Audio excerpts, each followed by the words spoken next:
இந்த வழக்கு சரியா விசாரிக்கப்படலை, அதனால இந்த வழக்கை வந்து சிபிஐக்கு டிரான்ஸ்ஃபர் பண்ணி ரீஓபன் பண்ணி மீண்டும் விசாரிக்கணும் அப்படின்னு சொல்லி கீனாஸ் ஆம்ஸ்ட்ராங் வந்து இந்த வழக்கை பதிவு செய்கிறார். செல்வ பெருந்தகை விசாரிக்கப்படல, ஃபைனல் ரிப்போர்ட்ல அவர் பேர் அப்பியர் ஆகாம பார்த்துக்கிட்டாங்க. இது வந்து ஒரு டெலிபரேட் அட்டெம்ப்ட் அப்படின்னு சொல்றாரு. பேரா நம்பர் 19ல வந்து ரீசனபிள் டவுட் இருக்கிறதா கோர்ட் ஒப்பீனியன் சொல்றாங்க. பேரா நம்பர் 20ல contradictions in between FIR and the charge sheet அதை ரெஜிஸ்டர் பண்றாங்களே. பேரா நம்பர் 25ல என்ன காரணங்களுக்காக இந்த வழக்கை வந்து நாங்கள் சிபிஐக்கு டிரான்ஸ்ஃபர் பண்றோம். அப்பேரண்ட் இன்ஃப்ளூயன்ஸ் ஆஃப் மீடியா தெரியுது இந்த வழக்கில் அப்படின்னு சொல்லி 4 பேராமீட்டர்ஸில் இந்த கேஸ் வந்து is a fit case to be allowed for a CBI enquiry அப்படின்னு சொல்லி கன்சிடர் பண்ணுறாங்க. Dharampal versus state of Haryana அந்த வழக்கில் என்ன உச்சநீதிமன்றம் என்ன சொல்றாங்க அப்படின்னா, விசாரணையின் நம்பகத்தன்மை குறித்து கடுமையான சந்தேகம் எழுந்தால் வழக்கு விசாரணை தொடங்கிவிட்டது என்பதற்காக நீதிமன்றங்கள் தலையிட முடியாது என்று கூற முடியாது.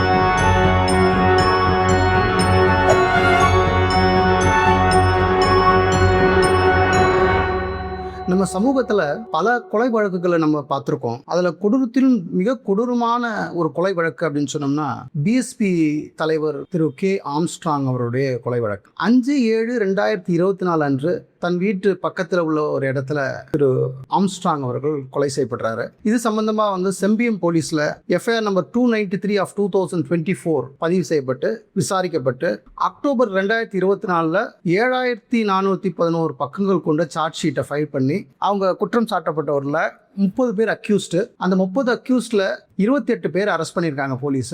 2 பேர் வந்து அப்ஸ்காண்டிங்ல இருக்காங்க.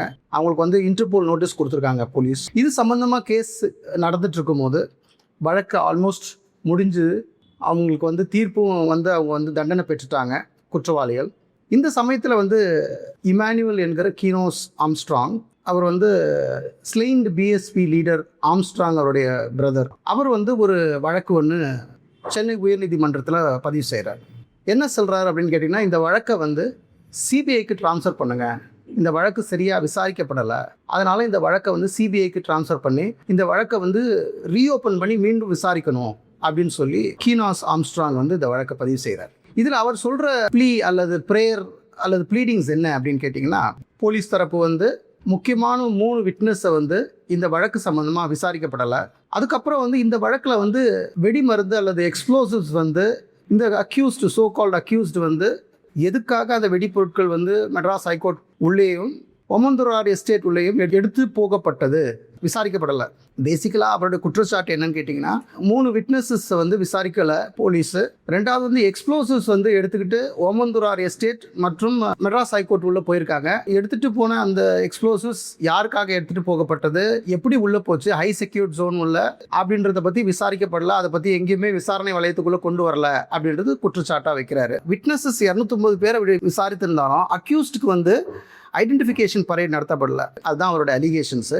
இதன் காரணமாக எனக்கு வந்து இந்த கேஸை வந்து சிபிஐக்கு ட்ரான்ஸ்ஃபர் பண்ணுங்க அப்படின்னு சொல்கிறார். இந்த வழக்கு வந்து கிரிமினல் ஓபி 18671 ஆஃப் 2025 அப்படின்னு பதிவு செய்யப்பட்டு ஹானரபிள் ஜஸ்டிஸ் பி வேல்முருகன் அவருடைய அமர்வில் விசாரிக்கப்பட்டது. அப்போ இது விசாரிக்கப்படும் போது தரப்பு என்ன சொல்கிறாங்க அப்படின்னு கேட்டிங்கன்னா, பேரா நம்பர் 5ல கீனோஸ் ஆம்ஸ்ட்ராங் என்ன சொல்கிறாரு, several important witnesses have been completely left out, such as deceased wife Mrs. Porkodi and Mr. Amal Raj, who was then the chairman of the Tamil Nadu Bar Council. Though both had close association with the deceased and knew about his political activities and the threat he faced, which also mention influential political figures including Selva Perundagai, have been left out from the final report, showing a deliberate effort to build a selective version of the case. பேரா number 5ல அவர் என்ன சொல்ல வராருன்னு கேட்டிங்கன்னா, இந்த 3 பேர் வந்து விட்னஸாக சேர்த்து விசாரிக்கப்படலை, Selva Perunthagai விசாரிக்கப்படலை, final ரிப்போர்ட்டில் அவர் பேர் அப்பியர் ஆகாமல் பார்த்துக்கிட்டாங்க. இது வந்து ஒரு டெலிபரேட் அட்டெம்ப்ட் அப்படின்னு சொல்கிறார். ஸோ இந்த வழக்கு முக்கியமான வழக்கில் விசாரிக்கணும் அப்படின்னு சொல்லி 3 பேர் அவர் குறிப்பிடுறாரு. ஃபர்ஸ்ட் வந்து திருமதி பொற்கொடி ஆம்ஸ்ட்ராங், செகண்ட் திரு Amalraj, then chairman of Tamil Nadu bar council, 3வதாக வந்து திரு செல்வ பெருந்தகையை விசாரிக்கணும் அப்படின்னு சொல்லி அவர் வந்து ப்ரேயரில் வைக்கிறாரு. பேரா நம்பர் 4ல் இந்த எக்ஸ்ப்ளோசிவ்ஸை பற்றி அவர் வந்து அட்மிட் பண்ணுறாங்க. The charge sheet also admits that explosives used for the murder were taken through high security government areas including the Omandurar government estate and even the premises of the Madras High Court. Yet there has been no investigation into how such serious breaches of security could happen.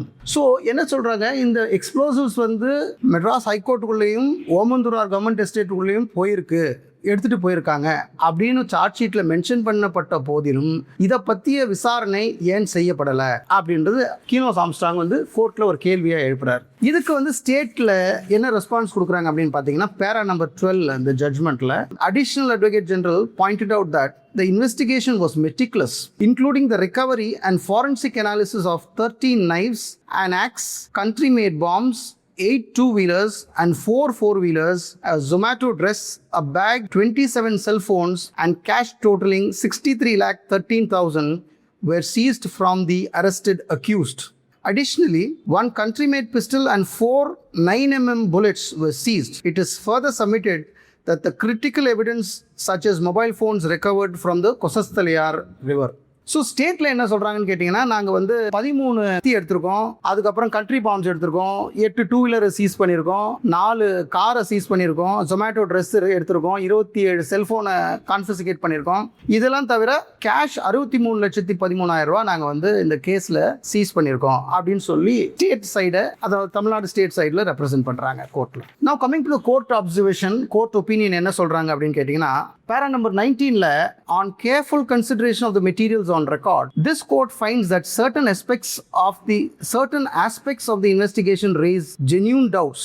Several eyewitnesses have stated that they saw the assailants and could identify them, yet no identification parade appears to have conducted. So இந்த வழக்கில் வந்து நிறைய குற்றவாளிகள், குற்றம் சாட்டப்பட்டவர்கள் இருந்த போதிலும் identification parade ஏன் நடத்தப்படலை அப்படின்னு கோர்ட் கேள்வி எழுப்புறாங்க. The court also notes that the investigation appears to have been influenced directly or indirectly by media coverage and political consideration. Media influence நிறைய இருக்குது இந்த வழக்கில் அப்படின்னு சொல்கிறாங்க. ப்ளஸ் பொலிட்டிக்கல் இன்ஃப்ளூயன்ஸும் இந்த கேஸில் இருக்குது அப்படின்னு கோர்ட் வந்து ரெக்கார்ட் பண்ணுறாங்க. ஸோ பேரா நம்பர் 19ல் வந்து ரீசனபிள் டவுட் இருக்கிறதா கோர்ட் ஒப்பீனியன் சொல்கிறாங்க. Reasonable doubt. பேரா நம்பர் 20ல் contradictions in between FIR and the charge sheet அதை ரெஜிஸ்டர் பண்ணுறாங்களே. பேரா நம்பர் 25ல் என்ன காரணங்களுக்காக இந்த வழக்கை வந்து நாங்கள் சிபிஐக்கு ட்ரான்ஸ்ஃபர் பண்ணுறோம் அப்படின்னு சொல்லி பேரா நம்பர் 25ல் சொல்கிறாங்க. Considering the totality of the circumstances, specifically the gravity of the offense, the public position of the deceased as the state president of the Bahujan Samaj Party, inconsistencies between the FIR and the charge sheet, failure to carry out basic investigative procedures such as identification of parade, number 1, non-arrest of key accused, number 2, omission of crucial witness, number 3, and apparent influence of media or political factors. This court finds that the investigation conducted by the respondent police does not inspire full confidence. So para number 25ல் court என்ன opinion சொல்கிறாங்க அப்படின்னு பார்த்தீங்கன்னா, இந்த வழக்கில் வந்து basic investigative ப்ரொசீஜர்ஸே follow பண்ணப்படலை, ஐடென்டிஃபிகேஷன் பரேட்ஸ் நடக்கலை, நான் அரெஸ்ட் ஆஃப் கீ அக்யூஸ்ட் 2 பேர் அரெஸ்ட் பண்ணப்படலை, க்ரூஷியல் விட்னஸை வந்து ஒமிட் பண்ணியிருக்காங்க, அப்பேரண்ட் இன்ஃப்ளூயன்ஸ் ஆஃப் மீடியா தெரியுது இந்த வழக்கில் அப்படின்னு சொல்லி 4 பேராமீட்டர்ஸில் இந்த கேஸ் வந்து is a fit case to be allowed for a CBI enquiry அப்படின்னு சொல்லி கன்சிடர் பண்ணுறாங்க. Para number 26, we could see quashing of the charge sheet. Pursuant to the investigation conducted in crime number 293 of 2024, registered at K1 Sembium Police Station, Chennai, is hereby quashed. The investigation is accordingly transferred to the Central Bureau of Investigation for a free, fair and impartial inquiry, independent of media, political influence or local pressure. இந்த வழக்கை வந்து charge ஷீட்டை வந்து quash பண்ணுறாங்க. Quash பண்ணிட்டு இதை சிபிஐக்கு transfer பண்ணுறாங்க சென்னை உயர்நீதிமன்றம். இதுக்கு அடிப்படையாக வந்து அவங்க எடுத்துக்கிட்ட ஒரு முக்கியமான கேஸ்ல வந்து Dharambai versus state of Haryana, page number 16ல் இதை வந்து ஒரு பேஸ் கேஸாக எடுத்து, நார்மலி வந்து எல்லா வழக்கையும் வந்து சிபிஐக்கு ட்ரான்ஸ்ஃபர் பண்ண மாட்டாங்க, but only in exceptional cases as per supreme court guidelines, credible evidence of bias or collusion இருந்தால், exceptional situations, tainted investigation, conflict of interest, இந்த மாதிரி ஏதாவது ஒரு பேராமீட்டர் அந்த வழக்கில் இருந்தால் மட்டுமே அந்த வழக்குகளை வந்து சிபிஐக்கு ட்ரான்ஸ்ஃபர் பண்ணுவாங்க. அதுக்கு ஒப்பாக ஒரு வழக்கு, இப்போ the case in hand where Keenos Armstrong is requesting for a transfer of case to the CBI enquiry. அந்த வழக்கை வந்து விசாரித்த சென்னை உயர்நீதிமன்றம் ஒரு முக்கியமான சுப்ரீம் கோர்ட் வழக்கை சைட் பண்ணுறாங்க. Dharampal versus state of Haryana, page number 16 of the judgment. இதை வந்து I try to translate it in Tamil for better understanding. அந்த வழக்கில் என்ன உச்சநீதிமன்றம் என்ன சொல்கிறாங்க அப்படின்னா, Dharampal versus state of Haryana, விசாரணையின் நம்பகத்தன்மை குறித்து கடுமையான சந்தேகம் எழுந்தால் வழக்கு விசாரணை தொடங்கிவிட்டது என்பதற்காக நீதிமன்றங்கள் தலையிட முடியாது என்று கூற முடியாது. அரசு தரப்பு தொடர்ந்து முன்வைக்கும் அத்தகைய வாதம் அவர்களின் உறுதியான எண்ணமாக மாறியிருந்தாலும் வெறும் சொல்வன்மை அல்லது வாதத்திறமையால் நீதிமன்றங்களின் அதிகாரத்தை கட்டுப்படுத்தவோ அல்லது பறிக்கவோ இயலாது அப்படின்னு சொல்லி ஒரு முக்கியமான இந்த Dharampal versus state of Haryana case cite பண்ணி இந்த வழக்கை சென்னை உயர்நீதிமன்றம் சிபிஐக்கு ட்ரான்ஸ்ஃபர் பண்ணுறாங்க. இந்த வழக்கை எதிர்த்து ஸ்டேட் ஆஃப் தமிழ்நாடு வந்து சுப்ரீம் கோர்ட்டுக்கு அப்பீல் போகிறாங்க. த லேட்டஸ்ட் டிவிகே கவர்மெண்ட் அந்த பெட்டிஷனை விட்ரா பண்ணியிருக்காங்க. So more likely all the records will get transferred to CBI and shortly CBI inquiry will get initiated into this case அப்படின்னு நம்ம பார்க்கலாம்.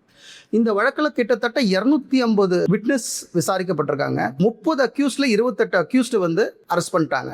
கோர்ட் எடுத்துக்கிட்ட முக்கியமான 4 விஷயங்கள் என்னன்னு பார்த்தீங்கன்னா, inconsistency in FIR versus charge sheet. Charge ஷீட்டுக்கும் எஃப்ஐஆருக்கும் ஒரு இன்கன்சிஸ்டன்சி இருக்கிறத கோர்ட் ரெக்கார்ட் பண்ணுறாங்க. நான் அரெஸ்ட் ஆஃப் கியூ அக்யூஸ்ட், முக்கியமாக சொல்லப்படக்கூடிய கியூ அக்யூஸ்ட் 2 பேரை ஏன் அரெஸ்ட் பண்ணல அப்படின்னு உயர்நீதிமன்றம் கேட்குறாங்க. ஒமிஷன் ஆஃப் குரூஷியல் விட்னஸ், 3 முக்கியமான விட்னஸஸை வந்து விசாரிக்கணும்னு சொல்லி கீனோஸ் ஆம்ஸ்ட்ராங் போடுற இந்த பெட்டிஷனில் அவர் சொல்கிறாரு, பொர்கோடி ஆம்ஸ்ட்ராங், அதாவது ஆம்ஸ்ட்ராங்கோடைய மனைவி விசாரிக்கப்படலை, திரு பார் கவுன்சில் சேர்மன் திரு அமல்ராஜ் விசாரிக்கப்படலை அப்படின்றது கீனோஸ் ஆம்ஸ்ட்ராங்கோடைய அலிகேஷன். 2வது எக்ஸ்ப்ளோசிவ்ஸை வந்து சார்ஜ் ஷீட்டில் வந்து கொண்டு வந்திருக்காங்க. இந்த எக்ஸ்ப்ளோசிவ்ஸ் வந்து ஓமந்தூரார் கவர்மெண்ட் எஸ்டேட்லேயும் மெட்ராஸ் ஹைகோர்ட்லேயும் உள்ளே போயிட்டு ஹை செக்யூரிட்டி ஜோனில் உள்ளே போய் வெளியே வந்திருக்கு. இது யாருக்காக எடுத்துகிட்டு போகப்பட்டது, யார் அதில் இன்வால்வ்ன்றதை பற்றி எதுவுமே விசாரிக்கப்படலை. அதன் காரணமாக இந்த விசாரணையை வந்து சிபிஐக்கு மாற்றணும் அப்படின்னு சொல்லி கீனோஸ் ஆம்ஸ்ட்ராங் கேட்குறாரு. எல்லா வழக்குகளையும் வந்து சிபிஐக்கு டிரான்ஸ்ஃபர் பண்ண இயலாது. சுப்ரீம் கோர்ட் ஒரு 4 முக்கியமான கைட்லைன் கொடுத்துருக்காங்க, எந்தெந்த வழக்குகளை வந்து சிபிஐ என்கொயரிக்கு டிரான்ஸ்ஃபர் பண்ணலாம் அப்படின்றது. ஃபர்ஸ்ட் வந்து credible evidence of bias or collusion இருந்ததுன்னா, ஒரு வழக்கில் ஒரு எவிடென்ஷியல் ப்ரூஃப் இருக்கு அல்லது court is able to view that there is bias and collusion, அப்படி அந்த மாதிரி சமயத்தில் சிபிஐ என்கொயரிக்கு டிரான்ஸ்ஃபர் பண்ணலாம். எக்ஸப்ஷனல் சுச்சுவேஷன், இந்த மாதிரி கேசஸ், இப்போ இந்த வழக்கே வந்து பார்த்தீங்கன்னா ஒரு எக்ஸப்ஷனல் சுச்சுவேஷன், அப்படிப்பட்ட ஒரு வழக்கை வந்து சிபிஐக்கு ட்ரான்ஸ்ஃபர் பண்ணலாம். டெயின்டட் இன்வெஸ்டிகேஷனில் குளறுபடியோ குறைபாடோ இருக்கும்போது அதை வந்து சிபிஐக்கு ட்ரான்ஸ்ஃபர் பண்ணலாம் அந்த கேஸை. கான்ஃப்ளிக்ட் ஆஃப் இன்ட்ரெஸ்ட், இந்த வழக்கில் வந்து கான்ஃப்ளிக்ட் ஆஃப் இன்ட்ரெஸ்ட் இருக்குது அப்படின்னு சொல்லி ஒரு நீதிமன்றம் கருதினால் அந்த மாதிரியான வழக்குகளையும் சிபிஐக்கு ட்ரான்ஸ்ஃபர் பண்ணலாம்.